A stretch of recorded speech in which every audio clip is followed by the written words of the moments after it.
Basic features of reproduction. मुझे लगता है कि ये एक सेक्शन जो है वो बताना बहुत बहुत ज़रूरी है, ठीक है, क्योंकि ये एनसीईआरटी के अंदर नहीं बता रखा है। बेसिक फीचर्स ऑफ रिप्रोडक्शन, ये बात मैं क्यों कर रहा हूँ बेटा? You know very well that reproduction is the fundamental feature and it occurs in all organisms, alright.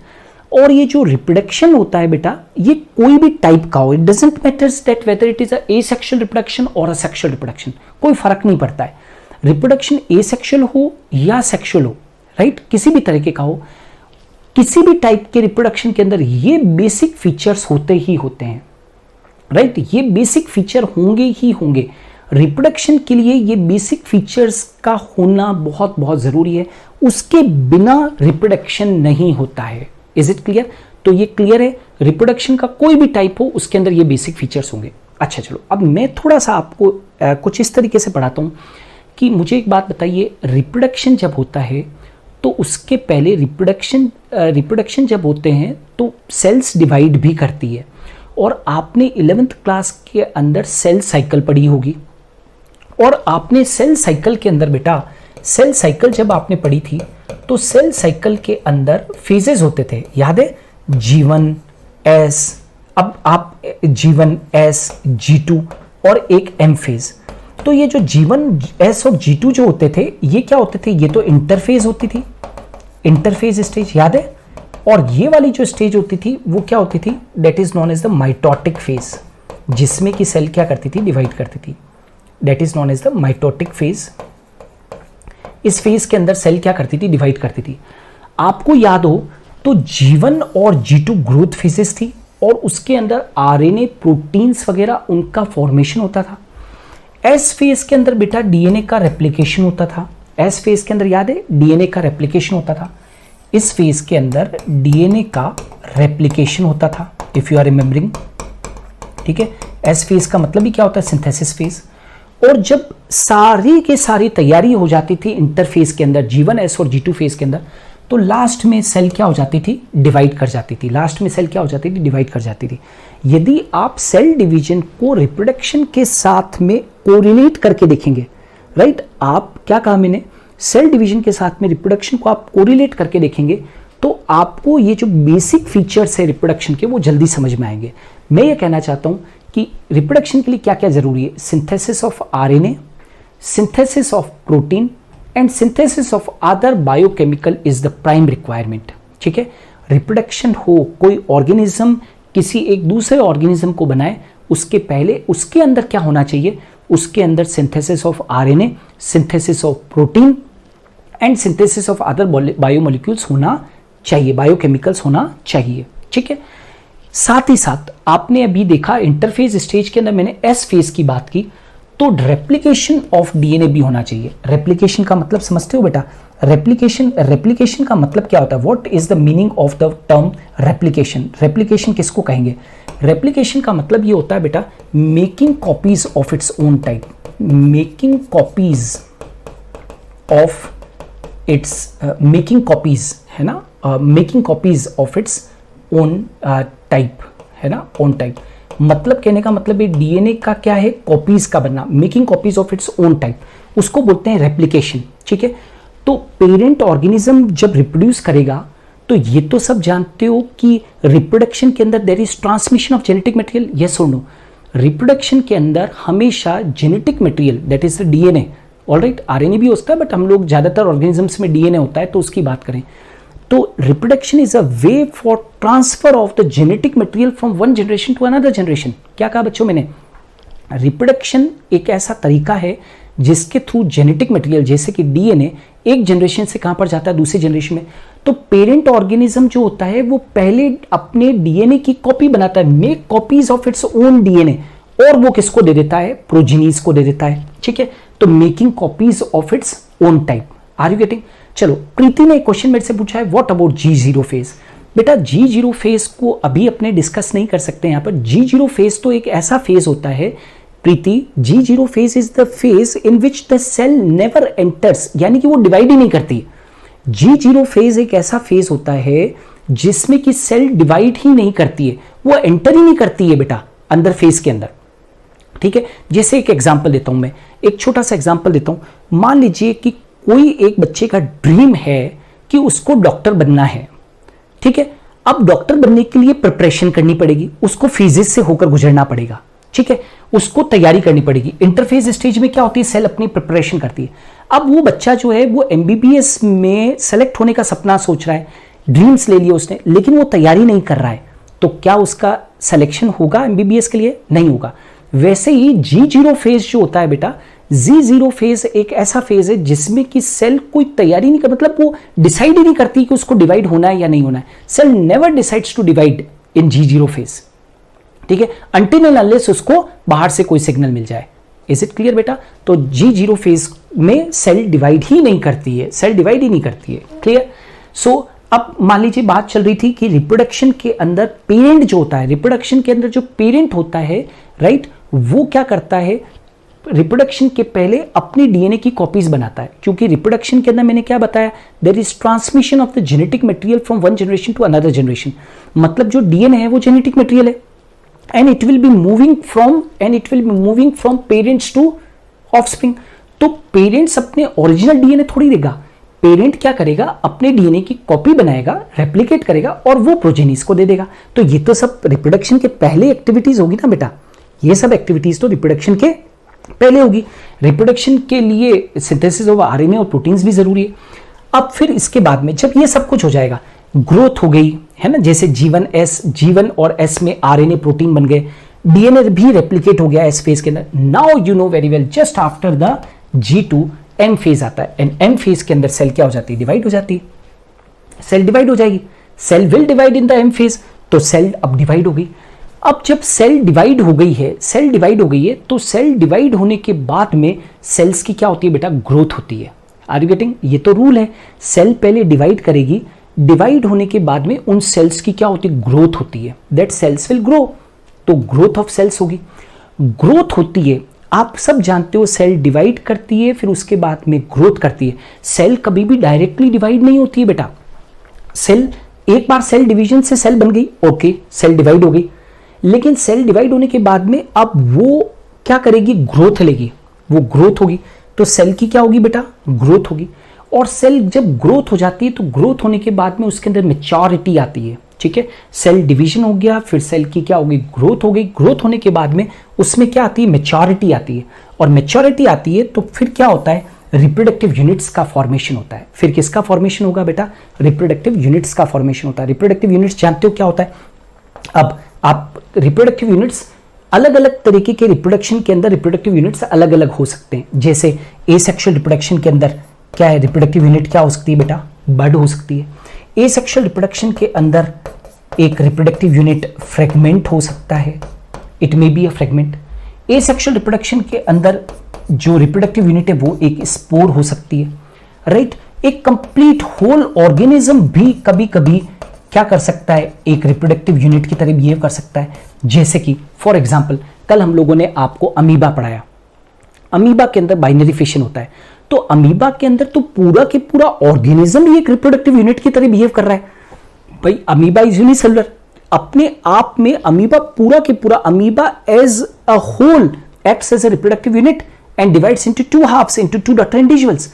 तो मैं ये कह सकता हूं कि पूरा ऑर्गेनिज्म भी जैसे कि अमीबा एक रिप्रोडक्टिव यूनिट की तरह बिहेव कर सकता है। रिप्रोडक्टिव यूनिट कोई एक स्पोर हो सकता है, reproductive unit may be a fragment of some body or it may be a bud. ये तो एसेक्सुअल रिप्रोडक्शन की बात हुई, लेकिन सेक्सुअल रिप्रोडक्शन की बात करते हैं तो सेक्सुअल रिप्रोडक्शन के अंदर बेटा जो रिप्रोडक्टिव यूनिट होती है वो क्या होती है, gametes. You all know that is very very important thing. Sexual reproduction के अंदर जो रिप्रोडक्टिव यूनिट होती है वो क्या आती है, गैमेट्स। तो जब भी किसी ऑर्गेनिज्म के अंदर रिप्रोडक्शन होने वाला होता है तो उसके अंदर फिर रिप्रोडक्टिव यूनिट्स बनती है। सोचो जरा, हम मैमल्स की बात करते हैं, क्या हमारा जो फॉर्मेशन हुआ है वो बिना गैमेट्स के हो सकता था? फादर से मेल गैमेट स्पर्म बना, मदर से फीमेल गैमेट ओवम बना, स्पर्म और ओवम दोनों फ्यूज किए, फ्यूज बनने के बाद में बन गया जाइगोट, जाइगोट से क्या बना बेटा, एम्ब्रियो, एम्ब्रियो से क्या बना, यंग वन, एम्ब्रियो से क्या बना, यंग वन। गॉट इट और नॉट? तो रिप्रोडक्टिव यूनिट्स तो बनने चाहिए ना बेटा। जब तक रिप्रोडक्टिव यूनिट्स नहीं बनेंगे तब तक उस ऑर्गेनिज्म से नया ऑर्गेनिज्म बन ही नहीं सकता है। क्लियर? तो क्या बने, रिप्रोडक्टिव यूनिट्स बने। रिप्रोडक्टिव यूनिट बड, फ्रेगमेंट, स्पोर, होल ऑर्गेनिज्म या गैमेट हो सकती है। एंड वंस रिप्रोडक्टिव यूनिट्स बन जाते हैं तो फिर क्या होता है, that formation of new individuals from these reproductive units, इन्हीं रिप्रोडक्टिव यूनिट्स से कोई भी हो सकता है, जैसे हाइड्रा के अंदर एक बर्ड से नया ऑर्गेनिज्म बनता है, यस और नो, ठीक है। स्पोर, आज स्पोर है, पेनिसिलियम वगैरह जो होते हैं उनके अंदर आप देख सकते हो कि कोनिडिया से जब कोनिडिया नाम का स्पोर जर्मिनेट होता है तो एक नया ऑर्गेनिज्म बन जाता है। अमीबा के अंदर बाइनरी फिशन होता है तो उसके अंदर होल ऑर्गेनिज्म जो है वो रिप्रोडक्टिव यूनिट की तरह बिहेव करता है और 2 डॉटर अमीबास बन जाते हैं, ठीक है। हमारे अंदर हायर ऑर्गेनिजम्स के अंदर देखें तो गैमेट्स होते हैं और गैमेट्स जो होते हैं उनसे एक पूरा के पूरा न्यू इंडिविजुअल बन जाता है। Formation of new individuals from reproductive units, तो अब इन रिप्रोडक्टिव यूनिट से क्या बन जाएगा, ऑर्गेनिज्म। जैसे हम कैसे बने, आप अपने ऊपर ले लो एग्जांपल, गैमेट्स से हम लोग बने या नहीं बने, इज इट क्लियर। तो हमारे पेरेंट्स ने क्या बनाई होगी, रिप्रोडक्टिव यूनिट्स, और उन रिप्रोडक्टिव यूनिट्स से हम लोग बन गए। लेकिन जिन उनके अंदर रिप्रोडक्टिव यूनिट्स कैसी बनी होगी, तो सेल्स के अंदर ग्रोथ हुई होगी, डिविजन्स हुए होंगे, रेप्लिकेशंस हुए होंगे, तब कहीं जाके ये पूरा प्रोसेस होता है। तो आई जस्ट वांट टू से children, basic features of reproduction क्या है, synthesis of RNA, proteins and other biochemicals. Number 2, replication of DNA, which is prime necessity. Number 3, cell division. Number 4 is cell shows growth. Number 5 is then formation of the reproductive units occur, and from reproductive units what are formed, new organisms are formed. So these are the 6 basic features of reproduction. When we are talking about the reproduction in organism chapter, जब हम लोग reproduction की बात कर रहे हैं बेटा, तो एटलीस्ट जो मैं कल से डिस्कशन कर रहा था कि हमको ये सारी चीजें आनी चाहिए। We must know the purpose of the reproduction, we must know कि क्या क्या क्या क्या बेसिक फीचर्स रिप्रोडक्शन के आपको आने चाहिए। सो आई होप सो, यहां तक क्लियर है बेटा, कैन वी कंटिन्यू, ओके आगे बढ़ते हैं।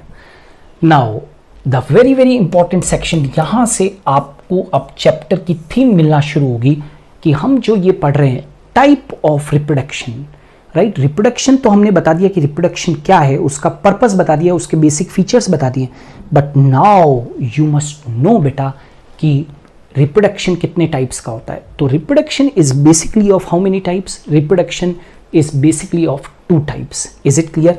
2 टाइप्स कौन कौन से हैं, there are two types. One is बेटा asexual reproduction, one is asexual reproduction and the second one is the sexual reproduction. दो ही सबसे कॉमनेस्ट मोड है ना, the most commonest mode of the reproduction are the asexual and the sexual reproduction. अब जो आज की class का theme रहेगा उसके अंदर मैं पूरा फोकस करूंगा अभी एसेक्सुअल रिप्रोडक्शन के ऊपर, है ना, that what is basically asexual reproduction, ठीक है। Asexual reproduction, now you must no first of all that asexual reproduction के characteristics क्या हैं, what are the characteristic features, clear। तो बच्चों सबसे पहली चीज तो ये जान लो कि asexual reproduction में single parent is involved, है ना।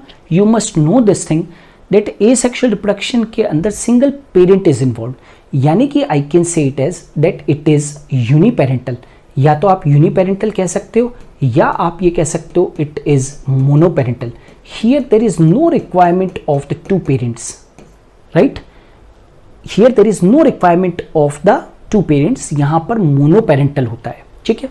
अब यहां पर मैंने एक चीज लिखी है, गैमेट्स आर नॉट फॉर्म। पहली बात तो सिंगल पेरेंट इज इन्वॉल्व, और सिंगल पेरेंट इन्वॉल्व होता है इसलिए गैमेट्स आर नॉट फॉर्म्ड। लेकिन आपके एनसीईआरटी के अंदर एक डेफिनेशन लिखी हुई है, और वो डेफिनेशन लिखी हुई है वो इसलिए बताना यहां पर जरूरी है कि आपको कहीं कंफ्यूजन नहीं हो जाए। Asexual reproduction is the reproduction in which gametes are involved or not involved। वहां पर एक स्टेटमेंट लिखा हुआ है ना, कि it is a type of क्या है ये asexual reproduction क्या है, in which gametes may be involved or may not be involved। लेकिन एक चीज याद रखना, एक्सेप्शनल केसेस को छोड़ दीजिए तो आप यहां पर gametes are not formed बेटा, gametes are not formed, ठीक है ना। एसेक्सुअल रिप्रोडक्शन विद और without the involvement of gametes, ये आपके एनसीईआरटी में लिखा हुआ है, ठीक है। तो मैं यदि कुछ एक्सेप्शंस को छोड़ दूं तो एसेक्सुअल रिप्रोडक्शन में जनरली गैमेट्स नहीं बनते हैं। Are you getting? क्योंकि हम अभी जनरल फीचर्स पढ़ रहे हैं, तो we will be focusing on that asexual reproduction के अंदर गैमेट्स का फॉर्मेशन नहीं होता है। अब जब गैमेट्स नहीं बनते हैं बेटा तो there will be no fertilization भी नहीं होगा। सेक्सुअल रिप्रोडक्शन में तो क्या होता है कि sexual reproduction is by parental, और मेल जो इंडिविजुअल होता है वो मेल गैमेट्स बनाता है, फीमेल इंडिविजुअल होता है वो फीमेल गैमेट बनाता है, and then syngamy occur, fusion of the gametes occur, ठीक है, जिसके अंदर की मेल और फीमेल गैमेट फ्यूज होके और जाइगोट बना लेते हैं। बट एसेक्सुअल रिप्रोडक्शन में ऐसा नहीं होता है। एसेक्सुअल रिप्रोडक्शन में देयर इज नो फर्टिलाइजेशन, यहां पर गैमेट्स नहीं बनते हैं और साथ के साथ यहां पर किसी भी तरीके का फर्टिलाइजेशन नहीं होता है। No gametes are formed and no fertilization occur. Now the key thing to be noted here is that कि एसेक्सुअल रिप्रोडक्शन में there is only and only mitotic division. क्या सीखा बेटा? माइटोटिक डिवीजन, ठीक है, ओनली माइटोटिक डिवीजन। अच्छा एक बात बताओ, माइटोसिस तो जानते हो, what is mitosis? Class 11th के अंदर इतना तो पढ़ा होगा। It is a division in which parent cell, mitosis के अंदर parent cell divides into two daughter cells. Parent cell divides into two daughter cells. समझ में आ रहा है? Mitosis is a type of division. हालांकि मैं अभी माइटोसिस नहीं पढ़ा रहा हूं, लेकिन टर्म आया है तो हम लोग इसको डील कर रहे हैं। माइटोसिस जिसको नहीं मालूम है एक बार क्लियर कर दूं, it is a type of division in which the parent cell divides into two daughter cells. And remember बेटा, the two daughter cells which are produced are qualitatively as well as quantitatively similar to the parent cell. क्या कहा मैंने? Mitosis is a division in which the parent cell divides into two daughter cell, and the two daughter cells which are produced are qualitatively as well as quantitatively similar to the parent cell।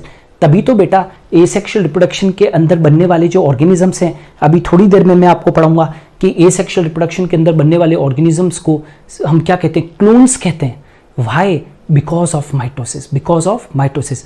क्योंकि mitosis के अंदर जो sales बनती है बेटा, क्या कहा मैंने? क्वालिटेटिवली एंड क्वांटिटेटिवली वो किसके जैसी होती है? पेरेंट सेल जैसी होती है। Are you getting? तो there is only mitotic division.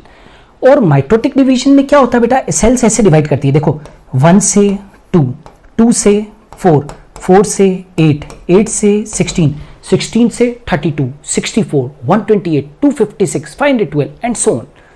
तो माइटोटिक डिवीजन हो रहा है, इसका मतलब साफ है कि आप पॉइंट नंबर 4 को आप कोरिलेट कर सकते हो पॉइंट नंबर 6 से। That's why because of the mitotic division this asexual reproduction, because of the mitotic division, this asexual reproduction is what happens? It is very much fast division. Multiplication occurs rapidly. Asexual reproduction is a fast mode of division बेटा, fast division है। asexual reproduction से जो प्रोजीनीज जो बनेगी वो बहुत fast rapid तरीके से बनेगी। क्यों? क्योंकि asexual reproduction के अंदर क्या हो रहा है बेटा? माइटोसिस हो रहा है, और माइटोसिस के अंदर क्या होता है? बड़ा फास्ट टाइप का डिवीजन है। Mitosis is a fast type of division जिसमें कि 1 से 2, 2 से 4, 4 से 8, 8 से 16 एंड सो ऑन। तो बताओ जल्दी से, मल्टीप्लिकेशन अकर्स रैपिडली। यहां पर मल्टीप्लिकेशन जो है वो बहुत बहुत क्या होता है? रैपिडली होता है। तो वंस अगेन मैं आगे के स्लाइड के ऊपर जाने के लिए I am just repeating again the basic features of the asexual reproduction. That सबसे पहले asexual reproduction is monoparental. Second point, gametes are not formed, and because the gametes are not formed, so no fertilization occur. The division which occurs here is known as the mitotic divisions, and the multiplication is very much fast. Multiplication is fast. One more thing, because mitotic division हो रहा है तो आप mitotic division के कारण इस point को भी correlate कर सकते हैं, that daughter organisms are genetically identical to the parent. These daughter individuals are genetically identical to the parent, right? क्योंकि मैंने कहा था कि there is no change in the chromosome number, qualitatively और quantitatively ये बिल्कुल parent cell जैसे होते हैं। तो daughter organisms are genetically identical। अभी आप थोड़ी देर के अंदर देखोगे कि asexual reproduction से बनने वाले जो organisms हैं उनको clones कहते हैं।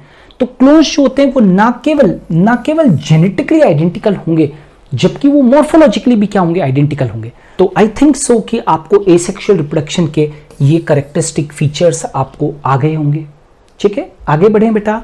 चलो नाउ जिसकी मैं बात कर रहा था, आई वॉज टॉकिंग अबाउट कि एसेक्सुअल रिप्रोडक्शन के अंदर जो ऑर्गेनिजम्स बनेंगे उनको हम क्या कहेंगे? We call it as clones. What we call it as बेटा? We call it as clones. तो इनकी हम लोग बात करते हैं कि क्लोन्स किस तरीके के होते हैं, जरा देखिएगा ध्यान से। क्लोन वेरी इंपॉर्टेंट टर्म, और मैंने देखा है कि क्लोन के ऊपर at least according to my experience NEET के अंदर 1 और 2 टाइम्स क्लोन के ऊपर क्वेश्चन पूछ लिया गया है, ठीक है। Now question arises what is clone. So what is clone? A group of morphologically, point to be noted here is that a group of morphologically and genetically similar individuals, a group of morphologically as well as genetically, केवल genetically नहीं, morphologically भी, a group of morphologically and genetically similar individuals produced by asexual reproduction are called as clones। बच्चों ये clear है, clone की definition clear है। What are clones? What is a clone or what are clones? Clones are a group of morphologically as well as genetically similar individuals which are produced by asexual reproduction are called as clone. We were talking about the clones. Clones are a group of, मैंने क्या कहा? Clones are a group of morphologically and genetically similar individuals. कभी भी question आए clones are morphologically similar? No. Clones are genetically similar? No. Clones are morphologically as well as genetically similar? Yes, you have to opt it. So, group of morphologically and genetically similar individual produced by asexual reproduction are called as what? The clones. Clone clear है बेटा? चलो, अब क्योंकि हम बात कर रहे हैं asexual reproduction की, when we are talking about the asexual reproduction, at least we must know बेटा कि इनका occurrence कहाँ है, कौन से वो ऑर्गेनिज्म है जिनके अंदर की एसेक्सुअल रिप्रोडक्शन होता है, इतना तो हमको आना ही चाहिए। तो मैं आपको यहां पर सबसे पहले ये बताता हूं कि एसेक्सुअल रिप्रोडक्शन, याद रखो बेटा, asexual reproduction occurs usually in unicellular organisms. Usually, मैंने ये नहीं कहा है, मैंने बिल्कुल भी ये नहीं कहा है बेटा कि मल्टीसेलुलर ऑर्गेनिज्म के अंदर एसेक्सुअल रिप्रोडक्शन नहीं होता है। नो, मैंने कहा usually it occurs in unicellular organisms, है ना। जैसे कि मैं बात करता हूं, से for if I talk about the मोनेरियंस and if I talk about the protista, मैं यदि बात करता हूं मोनेरियंस की और प्रोटिस्ट की मैं बात करता हूं बेटा, तो आप देखो कि मोनेरियंस और प्रोटिस्ट, अच्छा चलो, क्लास 11th का 2nd चैप्टर 1969 में R.H. विटेकर ने 5 किंगडम क्लासिफिकेशन दिया था। यू ऑल नो, सबको आता है ये। और उस 5 किंगडम क्लासिफिकेशन के अंदर 5 किंगडम से Monera, protista, fungi, Plantae, animalia, yes और नो बेटा, Monera, protista, fungi, Plantae, animalia. तो वहां पर हम लोग बार बार ये बताते हैं कि मोनेरियंस जो होते हैं वो कैसे होते हैं बेटा, दे आर यूनिसेल्युलर। मोनेरियंस जो होते हैं वो कैसे होते हैं, that is known as unicellular. कैसे होते हैं बेटा, दे आर यूनिसेल्युलर, ठीक है, यूनिसेल्युलर। यहां पर हम लोग बात करते हैं दे आर यूनिसेल्युलर। कैसे होते हैं, they are unicellular prokaryotes, they are unicellular prokaryotes. इतना तो सब लोग जानते होंगे ना बेटा। मोनेरा हमेशा ध्यान रखना है, दे आर यूनिसेल्युलर प्रोकैरियोट्स। और प्रोटिस्टा के लिए याद रखना है बेटा, they are also unicellular, but the difference is only that they are unicellular eukaryotes, they are unicellular eukaryotes. तो asexual reproduction usually occur in unicellular organisms such as monarians and protists. I think so बेटा, ये तो clear हो गया होगा कि मोनेरियंस जो होते हैं वो यूनिसेल्युलर प्रोकैरियोट होते हैं और प्रोटिस्टियंस जो होते हैं वो यूनिसेल्युलर यूकैरियोट होते हैं। इससे ये क्लियर होता है कि यूनिसेल्युलर ऑर्गेनिजम्स के अंदर जनरली asexual रिप्रोडक्शन होता है। Clear? Now it also occurs in and in plants and certain animals. तो asexual reproduction occur usually in unicellular organisms such as monarians and protists and in plants and animals. मैं यहां पर एक चीज आपको रोक कर टोक कर बताना चाहता हूं कि याद रखो बच्चों कि ये जो लिखा है ये point, it occurs in plants and animals and in certain elements which are, यहां पर ये लिख देते हैं which are having simple organization। ये लिखना यहां पर जरूरी है, which are having simple organization। समझ में आ रहा है? तो ये जो पॉइंट लिखा है ना बेटा, मोनेरियंस और प्रोटिस्टियन में तो समझ में आ गया। And it also occurs in plants and certain animals. Of course plants के अंदर होता है ना, प्लांट्स के अंदर एसेक्सुअल रिप्रोडक्शन जो होता है उसको हम लोग वेजिटेटिव प्रोपगेशन कहते हैं। We call it as vegetative propagation. उसको हम क्या कहते हैं, वेजिटेटिव प्रोपगेशन कहते हैं।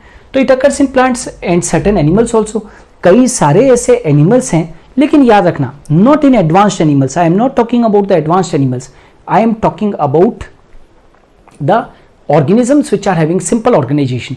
सिंपल ऑर्गेनाइजेशन जिनके अंदर होगा उनके अंदर भी एसेक्सुअल रिप्रोडक्शन हो सकता है, but the point to be noted here is that it is absent in asexual reproduction, is totally absent in higher invertebrates.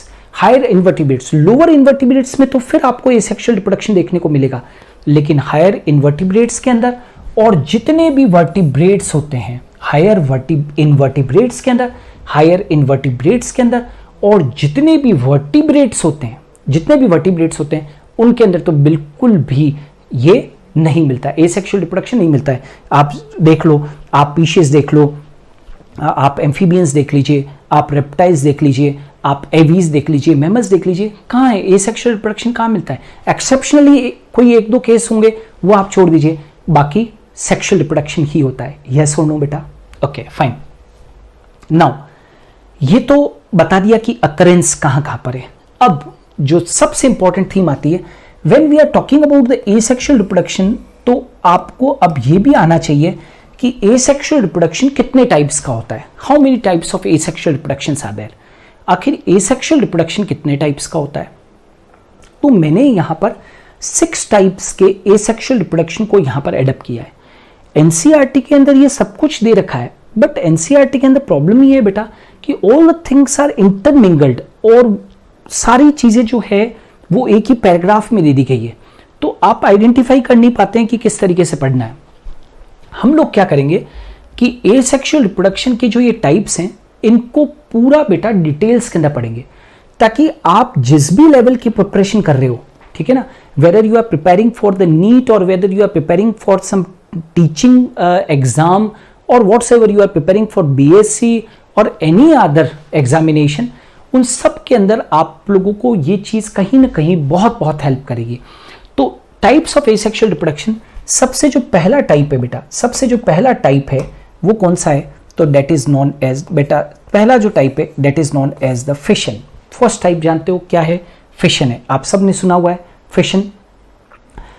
Fission के जो टाइप्स हैं, binary fission, multiple fission, you all no. Proper time आएगा तब मैं अभी इनको पूरा discuss करने वाला हूँ। फिशन। दूसरा आप लोग जानते हो कि दूसरा जो चीज़ है वो क्या चीज़ है बेटा? Budding. Second thing is budding. Budding आप क्लास 10th से पढ़ रहे हो कि हाइड्रा वगैरह के अंदर और स्पॉन्जेस वगैरह के अंदर बडिंग होती है, तो जब प्रॉपर टाइम आएगा तो हम लोग बडिंग के ऊपर भी डील करेंगे कि व्हाट इज बडिंग, ठीक है। फिर हम लोग आ जाते हैं, that is if I talk about the fragmentation. Fragmentation को यदि हम लोग डील करें तो फ्रेगमेंटेशन की बात करते हैं, तो फ्रेगमेंटेशन के अंदर क्या होता है? Organism divides into many fragment and each fragment give rise to a new individual. Each fragment give rise to a new individual, ठीक है। एग्जाम्पल के साथ में हम लोग पढ़ेंगे। फिर आ जाते हैं स्पोर फॉर्मेशन। स्पोर फॉर्मेशन जिसको हम स्पोरुलेशन भी कहते हैं। कई सारे फंजाई वगैरह हैं, जैसे आपके एनसीईआरटी के अंदर पेनिसिलियम का एग्जाम्पल दे रखा है, तो उसके अंदर कोनिडिया नाम के स्पोर्स बनते हैं, तो स्पोर फॉर्मेशन, राइट। इसी तरीके से रीजनरेशन। नेक्स्ट आ जाते हैं हम लोग कौन सा? रीजनरेशन। रीजनरेशन यहां पर थोड़ा सा मुझे रोककर आप लोगों को बताना पड़ेगा। रीजनरेशन के लिए कई साइंटिस्ट रीजनरेशन को रिप्रोडक्शन का मोड नहीं मानते हैं। There is a controversy regarding this. कई सारी बुक्स के अंदर आपको एसेक्सुअल रिप्रोडक्शन के अंदर ही रीजनरेशन लिखा हुआ मिलेगा, मैक्सिमम बुक्स के अंदर आपको रीजनरेशन वहां पर ही लिखा हुआ मिलेगा। तो आपको कंफ्यूज नहीं होना है। There are few scientist who believe that regeneration must not be included in any type of reproduction. Regeneration is not a mode of reproduction, ऐसा कुछ साइंटिस्ट मानते हैं, ठीक है। तो पहले ही क्लियर कर दूं आपको, ठीक है। और एक जो और होता है दैट इज नॉन एज बेटा द वेजिटेटिव प्रोपगेशन। अब कौन सा है? That is known as the vegetative propagation.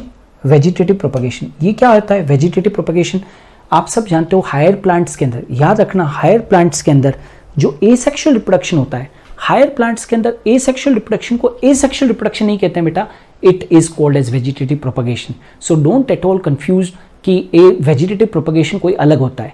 Higher plants के अंदर जो एसेक्सुअल रिप्रोडक्शन होता है उसी को हम क्या कहते हैं? Vegetative propagation. Is it clear बेटा? So these are the common modes of asexual reproduction: fission, budding, fragmentation. क्या कहा मैंने बेटा? Fission, budding, fragmentation, and fourth one is spore formation, regeneration and vegetative propagation. Is it clear? चल next. Now asexual reproduction के कितने types अभी बताए बेटा? 6 टाइप्स. ठीक है, उसमें से फर्स्ट टाइप हम लोग डील कर रहे हैं and that is known as the fission.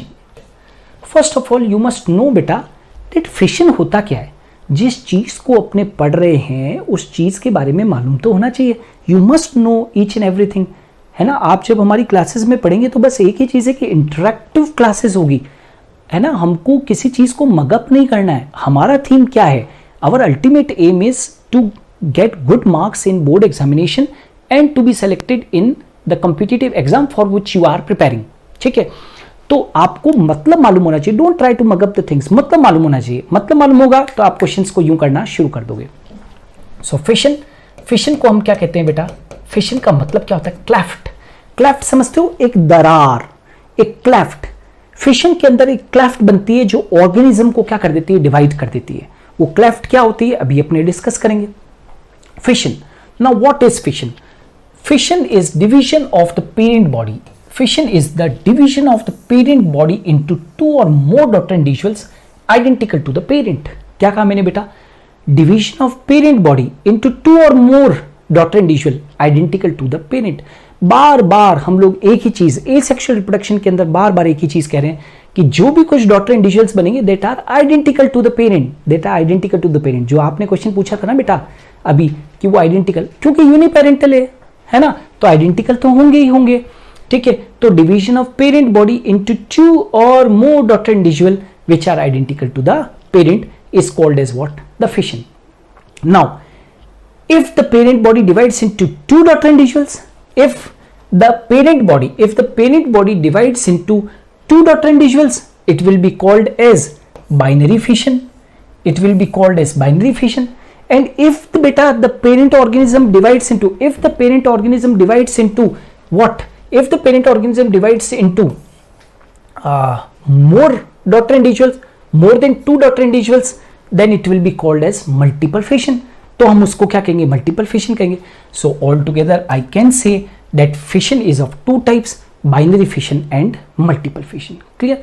Now अब आपकी एनसीईआरटी के अंदर बाइनरी फिशन और मल्टीपल फिशन नेम्स यूज कर रखे हैं but they have not explain. हम लोग यहां पर उसको एक्सप्लेन कर रहे हैं. तो we are talking about the types of the binary fission. Types of binary fission. Now बेटा बाइनरी फिशन का मतलब क्या? Parent body divides into 2 daughter individuals. Is it fine? Now binary fission is again of 3 types: simple binary fission, longitudinal binary fission and transverse binary fission. First of all पहले तो मैं examples लिख देता हूं कि simple binary fission occur in amoeba. Second, longitudinal binary fission occur in euglena. And transverse binary fission occur in paramecium. You have heard about the paramecium ना? It occurs in paramecium. Clear है? तीनों के example clear है बेटा? Simple binary fission, longitudinal binary fission and transverse binary fission. Now ये जो simple binary fission होता है, it is also called as irregular. It is also called as irregular binary fission.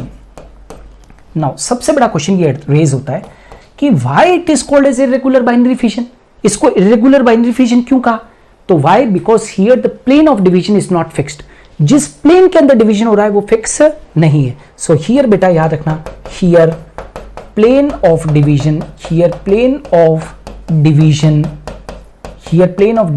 Is not fixed. Here plane of division is not fixed. यहां पर किसी भी plane के अंदर डिवीजन हो जाता है, इसीलिए तो बेटा इसको क्या कहा है? इर्रेगुलर कहा है. There is no plane of division. You cannot say that the cleft is formed on the longitudinal axis of the body or the cleft is formed transversely. No, there is no plane of division. यहां पर plane of division fix नहीं होता है. There is no plane of division. ठीक है? And अभी हम लोग अमीबा के अंदर तो बाइनरी फिशन में आपको डिटेल्स में पढ़ाऊंगा मैं, क्योंकि एनसीईआरटी में भी दे रखा है. ठीक है? लॉन्गिट्यूडिनल बाइनरी फिशन क्या होता है? Here body divides in longitudinal plane.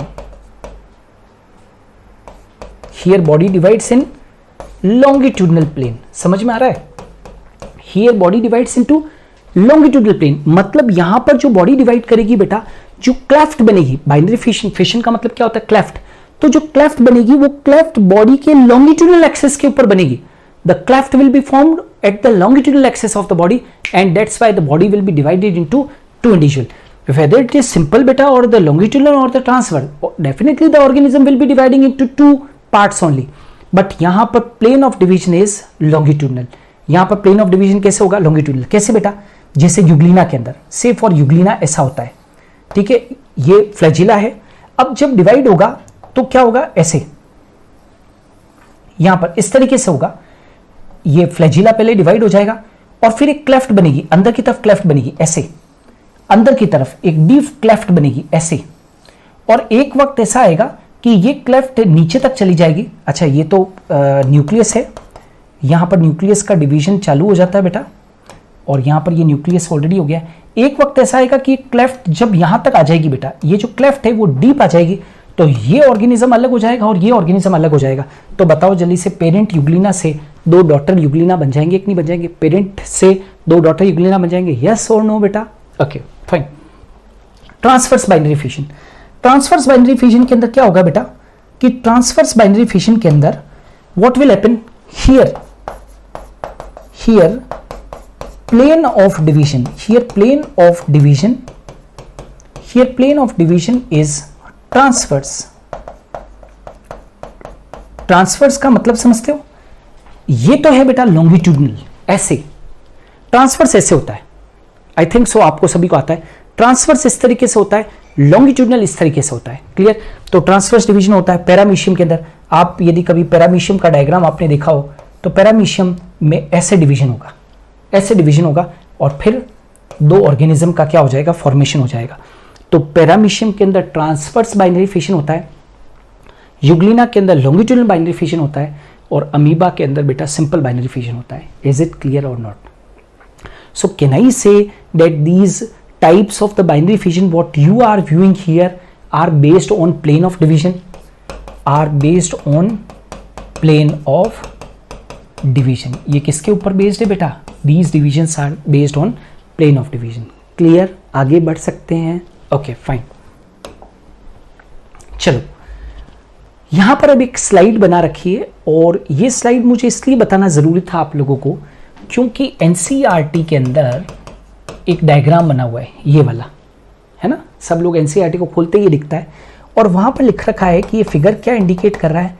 This figure is indicating the binary fission in amoeba, right? binary fission in amoeba, ठीक है.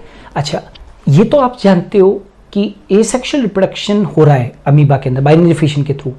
तो ये बात तो तय है कि यहाँ पर माइटोसिस हो रहा है. तो इतना तो सुना होगा बेटा, क्लास 11th में पढ़ा होगा कि सबसे पहले कैरियोकाइनेसिस होता है, सबसे पहले कैरियोकाइनेसिस होता है, और उसके बाद में साइटोकाइनेसिस होता है. यस और नो? पहले कैरियोकाइनेसिस होता है और बाद में क्या होता है? Cytokinesis. You all know karyokinesis simple सी चीज है बेटा. It is division of, come on, division of nucleus, and cytokinesis is बेटा division of cytoplasm, division of cytoplasm. Yes और नो? तो यहां पर भी देखो बेटा, ये पेरेंट अमीबा है, this is the parent amoeba, right. थोड़ा सा सुडोपोडिया विड्रॉ किए हैं, और उसके बाद में आप देख सकते हो न्यूक्लियर डिवीजन हो रहा है. एनडी मतलब न्यूक्लियर डिवीजन हो रहा है, न्यूक्लियर डिवीजन हो रहा है. देखो न्यूक्लियस डिवाइड हो रहा है. यस और नो? ये न्यूक्लियस डिवाइड हो रहा है, और फिर उसके बाद में साइटोप्लाज्म का डिवीजन हो रहा है. सीडी मतलब साइटोप्लाज्म का डिवीजन, एनडी मतलब शॉर्ट फॉर्म के अंदर न्यूक्लियस का डिवीजन. तो ये देखो साइटोप्लाज्म डिवीजन हो रहा है ये यहाँ पर. एंड वंस एक टाइम ऐसा आएगा कि जब ये क्लेफ्ट है वो डीप क्लेफ्ट बन जाएगी, और this parent amoeba will be divided into two daughter cells. Is it clear? So what is this बेटा? Binary fission in amoeba, binary fission in amoeba. The point to be noted, बाद में मैं आपको कल की क्लास में binary fission के बारे में और बहुत सारी बात बताऊंगा, बट याद रखना है बाइनरी फिशन के अंदर दो इंपॉर्टेंट पॉइंट्स याद रखने हैं। पहला point, it occurs in favourable condition. याद रखोगे बेटा, it occurs in favourable condition. पहली बात, it occurs in favourable condition. Unfavourable condition में कभी भी बाइनरी फिशन नहीं होता है, it occurs in favourable condition. Point number 1। Point number 2, no residue is left behind. कभी भी बाइनरी फिशन के अंदर पीछे कुछ बचता ही नहीं, डेड बॉडी अवेलेबल नहीं होती। कल भी बात हो गई थी, इसीलिए तो भैया अमीबा क्या था, इमॉर्टल था। तो no residue is left behind and it occurs in favourable condition. Clear? And one more point to be noted here is that, very important point बेटा, और वो है कि याद रखना कि यहां पर nucleus divides once, nucleus divides only once. न्यूक्लियस केवल एक ही बार डिवाइड करता है। ये जो न्यूक्लियस था ना बेटा, ये केवल एक ही बार डिवाइड किया है और एक न्यूक्लियस से दो न्यूक्लियस बन गए, तो nucleus divides only once. I think so binary fission amoeba में आपको क्लियर है, सिंपलेस्ट है। और एक चीज बड़े देखने की, नोटिस करने की है कि यहां पर plane of division is not fixed. Plane किसी भी डिवीजन में हो सकता है। आज मैंने आपको यहां पर ये एनसीईआरटी का डायग्राम दे रखा है, आपकी बुक्स के अंदर और किसी प्लेन में हो सकता है। Any plane of division is not fixed बेटा for the binary fission, simple binary fission. Binary fission जो यहां पर हो रहा है अमीबा के अंदर, it point to be noted here that it is a simple binary fission. ये एक सिंपल बाइनरी फिशन है।